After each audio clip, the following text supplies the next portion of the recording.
is CGTN, China Global Television Network.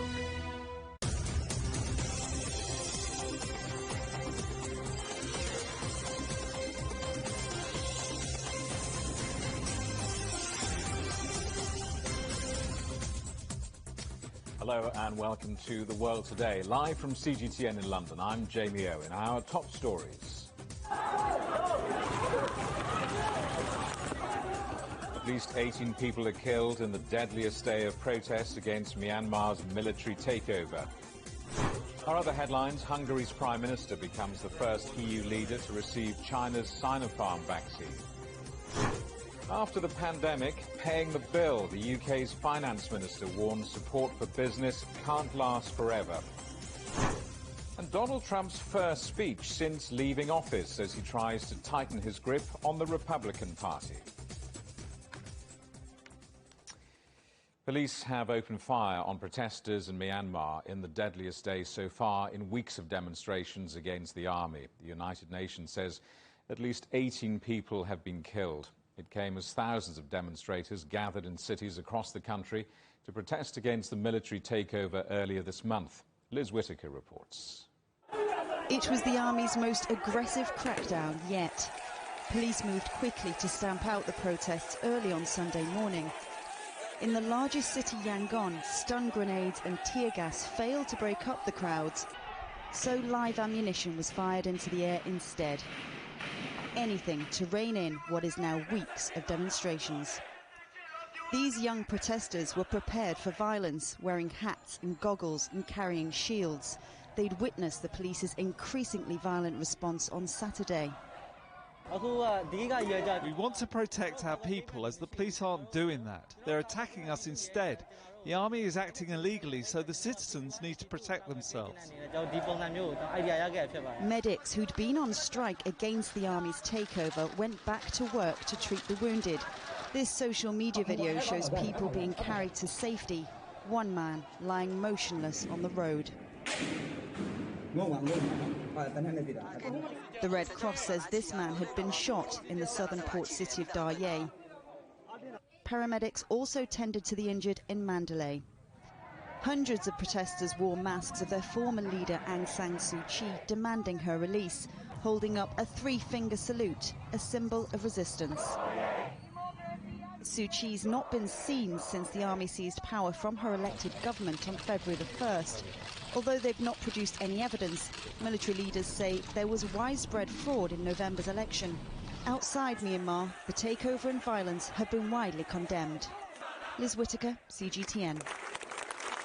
Hungary's Prime Minister Viktor Orban says he's received the first dose of China's Sinopharm vaccine. The rollout of the jab against COVID-19 began in Hungary last week, making it the first European Union member to distribute it. Julia Chapman reports now from Budapest. Viktor Orban joins thousands of other Hungarians who have received the Sinopharm jab this week. He becomes the first EU leader to receive a Chinese vaccine. In a Facebook post, the Hungarian Prime Minister announced that he had been vaccinated. Hungary is the only EU country using vaccines from China and Russia, in addition to Western-made ones. Neither has been approved by the European Medicines Agency, but Hungarian regulators gave them the green light last month. 550,000 doses of Sinopharm's vaccine have arrived in Hungary, with a total of 5 million expected by the end of May. Prime Minister Orban says the broader selection of vaccines will allow Hungary to inoculate its population faster than the rest of the EU. Hungarians have expressed lower confidence in the Chinese vaccine, but Prime Minister Orban urged them to trust Hungary's experts. You can see that I'm still healthy. You shouldn't be afraid either. The third wave is attacking now, and it will be more severe than the previous two.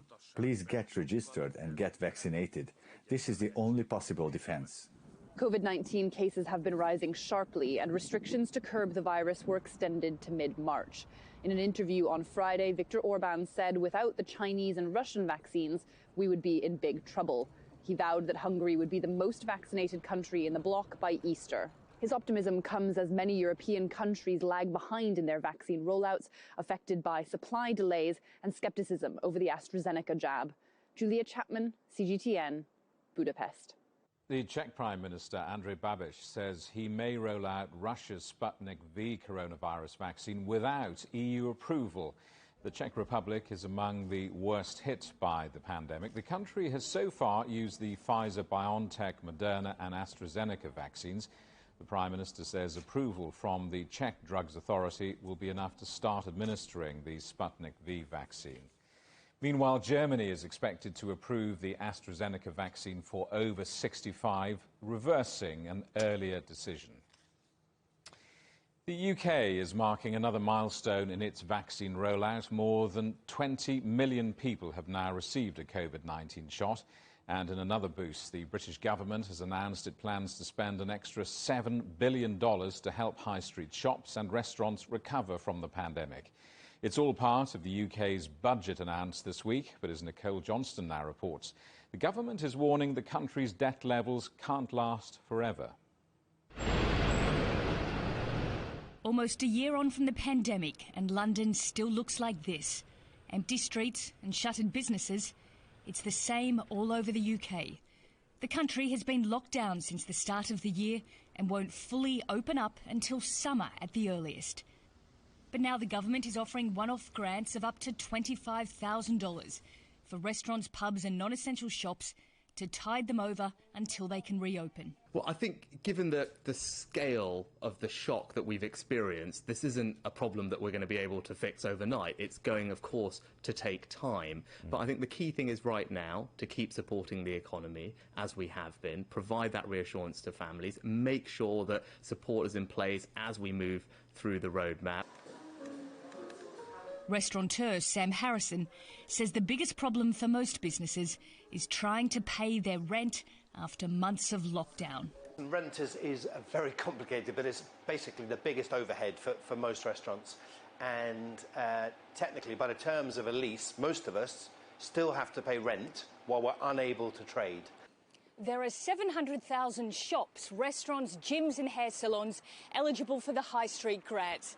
Already, the government has borrowed $377 billion during this pandemic, but it has to be paid back.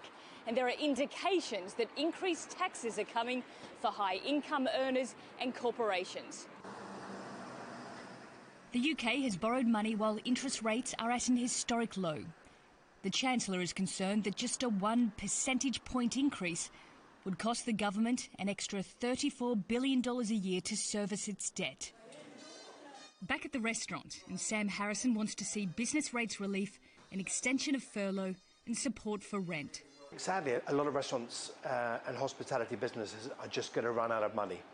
And, you know, most of us are losing money every week at the moment just to stay alive. I'm hoping it's not true, but I think by the end of the summer we could easily have 30% of restaurants in London closed. And if that does happen, the fear is that there's little this budget can deliver to bring them back. Nicole Johnston, CGTN, London. The Kremlin critic Alexei Navalny has arrived at a penal colony to serve his prison term, according to a Russian news agency. Navalny was sentenced to over 2.5 years in prison for parole violations, charges that he denies. He was reportedly transferred to the colony to the east of Moscow, where he'll quarantine before joining other prisoners. 10 people have been arrested in Spain for assaulting police officers. Violence broke out during fresh protests in Barcelona over the jailing of a rapper. Pablo Hasél is accused of glorifying terrorism and insulting royalty. His arrest has prompted debate over freedom of expression. Peace, along with a few windows, was shattered in the normally tranquil English city of Exeter when a Second World War bomb was detonated. Around 2,500 properties were evacuated for the controlled explosion of the German-made bomb, which left a crater the size of a double-decker bus and hurled debris 250 metres. You're watching CGTN. Still ahead here on The World Today, why the jungles of Southeast Asia could hold the key to unravelling the origins of COVID-19, and how high-tech and lockdown helped uncover hidden secrets in England's hills.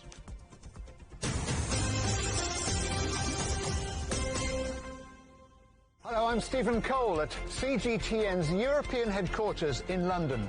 My international guests help me help you set your agenda. A well-looked-after body will make the brain happy. That is the evidence. We want to share the benefits of China development. This story is far from finished. Join me on the agenda at these times every week.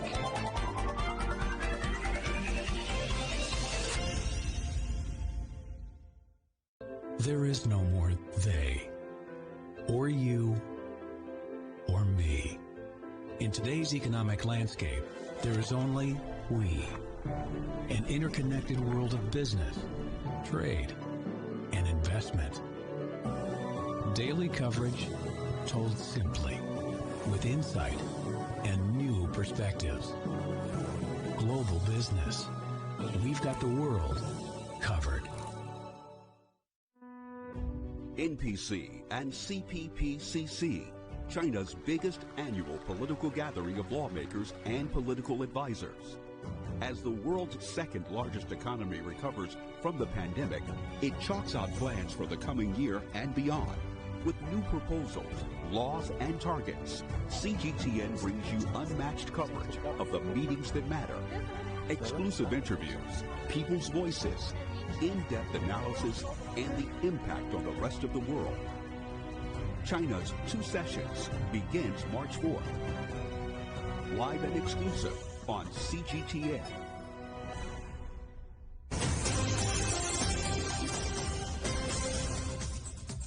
Hello, welcome back. A reminder of our top stories. At least 18 people have been killed in the deadliest day of protests against Myanmar's military takeover.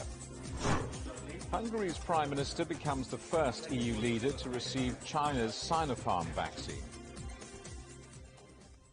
Donald Trump is about to make his first speech since leaving the White House. He's addressing the Conservative Political Action Conference in Florida. Our correspondent Philip Crowther is there for us.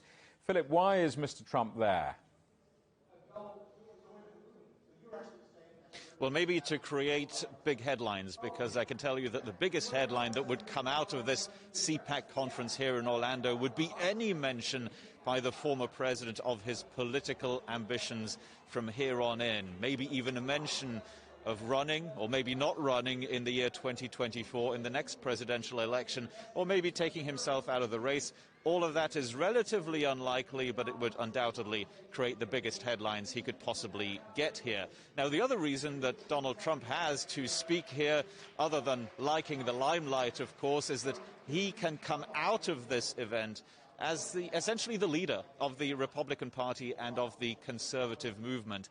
He is loved by conservatives here, including those who believe his false allegations that he won the election in November of 2020, and there are also many here who don't believe that the pandemic, for example, is as serious as it actually is. I should mention, therefore, also why this event is happening here in Orlando, in Florida. That's because what you see behind me, thousands of people getting together indoors, is possible and legal here in Florida, but it would have been entirely illegal in the Washington, D.C. area, where this event usually takes place. So what can we expect?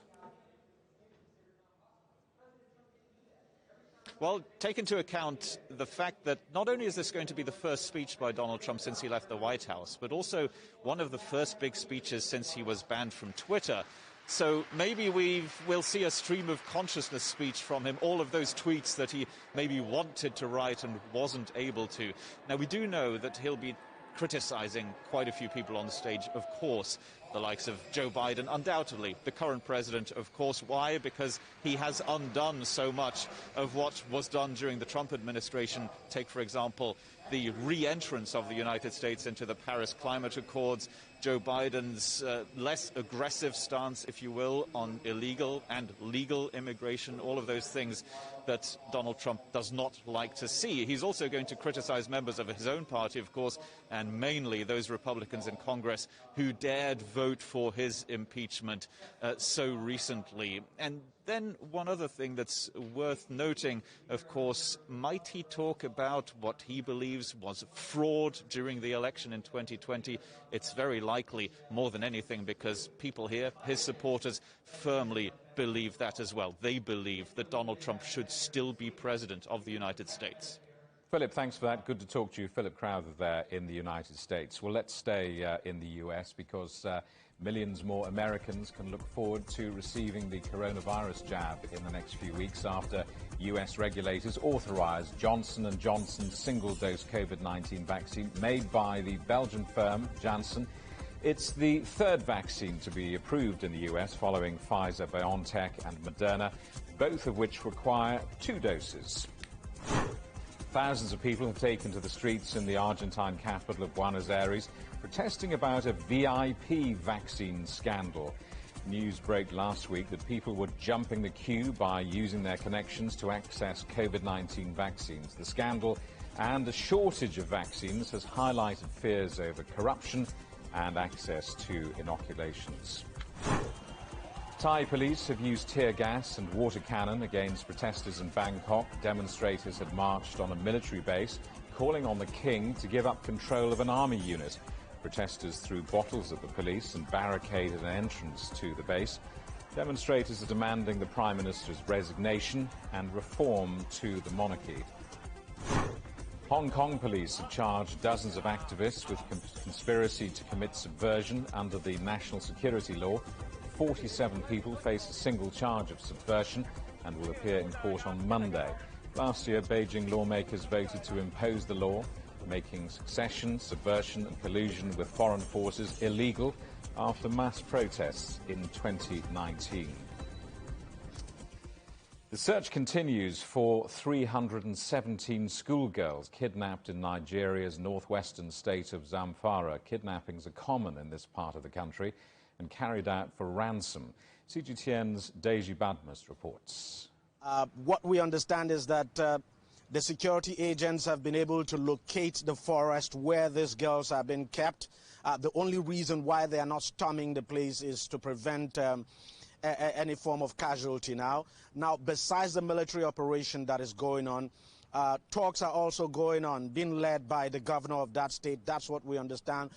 They are not disclosing. The authorities in that state now are not disclosing the details of these talks, but actually we understand the authorities in the state there have been able to identify and locate the leadership of the bandits who carried out the attacks, and that they're actually talking.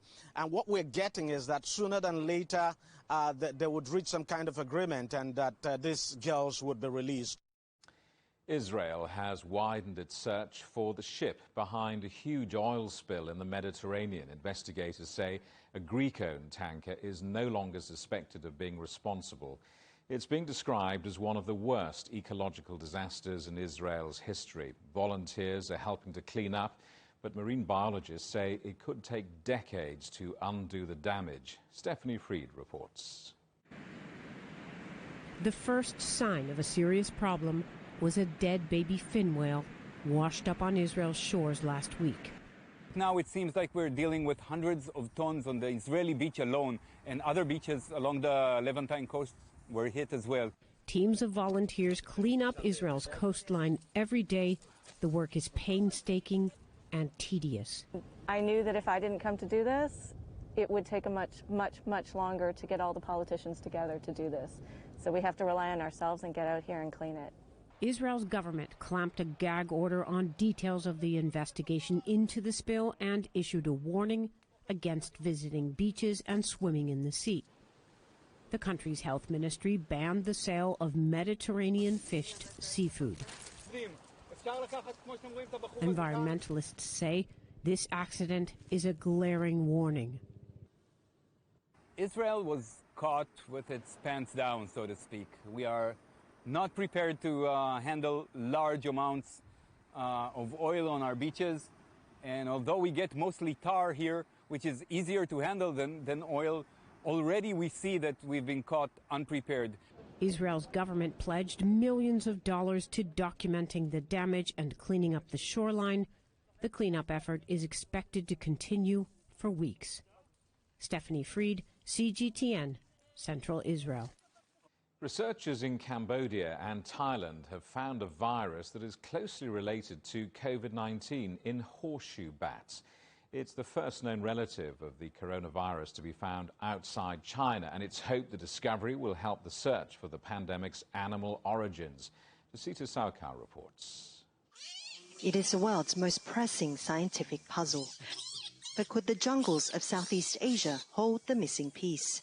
A decade ago, Dr. Vesna's team went on a hunt for an enemy humans didn't even know existed yet, for a virus that could prove disastrous if missed. Today, we are living that nightmare. But Dr. Vesna's hunt in the jungles of northeastern Cambodia in 2010 is now providing vital clues in how the COVID-19 pandemic started.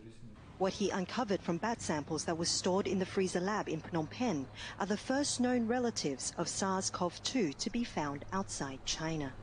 By comparison to the human SARS-CoV-2, it shows 92.6 of similarity, and the virus detected in bat can be the ancestor or the cousin virus to the current SARS-CoV-2 in humans, but it's not directly linked to the transmission from bat to humans because of the differences in the spike protein in bat. Across the border in Thailand, a team of researchers are also trying to connect the dots. Dr. Supaporn has been studying bats for more than a decade, less interested in the bats themselves than the viruses they might be carrying. Their focus is to find the source of the pandemic virus. From the horseshoe bat in Thailand, the similarity is 91%. It's kind of like the relative with the SARS-CoV-2 in human, but we found it could not infect human cell. We ask if it's likely they will find bats in Thailand that carry the same virus that causes COVID-19.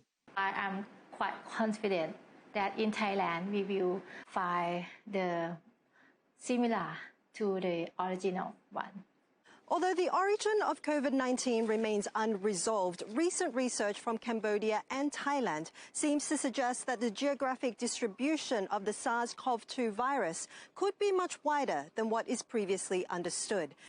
For now, the answers the world is so desperately looking for remains a mystery, scrambled by millions of years of evolution, a process that's left these tiny flying creatures in a position that humans can still only hope to learn from. Dusita Saukar, CGTN, Thailand. Birth rates are falling in China, in the northeast of the country. The problem is compounded by young people migrating for work. CGTN's Guan Yang has been investigating why couples are having fewer children. When it comes to having more children, young parents in China are less influenced by calls from the government. Instead, they are asserting their right to choose. I certainly won't have a second child. My main concerns are the cost of education and healthcare. I have 2 kids. I must say the cost of raising children these days is not something every family can afford. I love children, but if I have another baby, my wife would have to stop working and become a full-time mother, which we cannot afford financially. When China ended the one-child policy in 2015, a baby boom was expected at the time. But judging by the birth rate over the past few years, it hasn't materialized. The reason is not just about money. Shi Yueming, an engineer who works for a large SOE in Shenyang, has just returned to work after maternity leave. Like many other well-educated women, she's pursuing her career rather than focusing on having another child. For me, the cost of maternity leave is too high to afford. Being an engineer requires one to constantly focus on the forefront of technology. I felt like I was lagging behind after returning to work. The latest data shows 3 provinces in China's northeast are at the bottom of the nation's fertility ranking, at less than 0.7% in 2019, far below the national average. In the past, having a baby was more or less the nature of marriage, whereas people are more rational nowadays. By introducing social policies like mandatory maternity leave, improving childcare facilities and the preschool education system, as well as offering tax incentives, I think some changes can be brought about in future. With many young parents in China seeing parenthood as a personal choice rather than an act of social responsibility, experts say the decreasing birth rate is a complex problem that will require a lot more than simply abolishing population controls. Guanyang, CGTN, Shenyang. Hundreds of archaeologists have spent lockdown uncovering the secrets hidden in hills in the south of England. They've revealed fascinating Iron Age and Roman discoveries, helped by the latest laser technology. Kitty Logan reports. This landscape is a library of ancient history, some of it still hidden. Using laser scanning technology known as LiDAR, archaeologists have conducted the largest survey of its kind in the UK, scanning 1,400 square kilometres of the Chiltern Hills from the air. The results revealed a previously undiscovered Iron Age hill fort and much more. One of the most fantastic things about the LiDAR results is it's not only shown us prehistoric monuments, but it's shown us all sorts of archaeology that we suspected might be there, but not in the kind of densities that we're seeing. And probably the most interesting is the density of late prehistoric and early Roman field systems. These 3D images of the Earth can tell us who lived here and when, and how they used the land. They also show more activity here in Roman times than was previously thought, and that people were drawn to an area rich in natural resources for thousands of years. Archaeologists already knew about this particular historical site, a Victorian hill carving near to a burial mound. But the LiDAR scans add another dimension for archaeologists studying the area. We have one of the densest concentrations of this kind of archaeology anywhere in southern Britain here in the Chilterns, and a lot of it has to do with what's right in front of you now. It's this dominant view of the landscape you can see literally for miles. And that's why several Iron Age hill forts were built on nearby hilltops. This one is hidden under trees, but the outline shows up clearly on the new scan. The images give greater insight into how people once lived. There are sites of archaeological interest all around here. At the top of the hill behind me is an Iron Age hill fort. But now this new technology is allowing archaeologists to learn even more about our past. Beacons of the Past encourages armchair archaeologists to examine the findings too. Backed by the UK Lottery Heritage Fund and the local Chilterns Conservation Board, they've created a public database. The website has become especially popular during lockdown. So we decided to harness citizen science, and we asked people to log on, look at the LiDAR and help us find archaeology. And up to now we've got over 6,000 volunteers that are logging on, doing archaeology from the comfort of their home at a time where we can't really go out in the field and do things. The team is keeping the location of their newly discovered hill fort secret for now. But these hills hold plenty more history for us all to find. Kitty Logan, CGTN, in the Chilterns. Now, this next story may leave you rather breathless. The Czech freediver David Vanchi has broken the world record for swimming under ice on a single breath. Braving freezing water in a disused quarry, he swam 80 metres without a wetsuit. The record has yet to be verified, but his personal best for staying underwater on a single breath is 8 minutes. The full story at europe.cgtn.com. And finally, performance art inspired by the pandemic, taking the concept of the bubble literally. A German artist employed dancers, musicians and actors for his photography project to illustrate the impact of social distancing. This creation was not without danger. The bubbles were hermetically sealed, meaning a limited oxygen supply and a rapidly rising temperature. And that's it for The World Today. Thank you for watching. We're available on smart TV apps like Roku, Apple TV, Amazon Fire and Android TV, on YouTube and Dailymotion, CGTN.com and on the CGTN app. Next on CGTN, our science documentary series Razor Heads to Mars. From me, goodbye.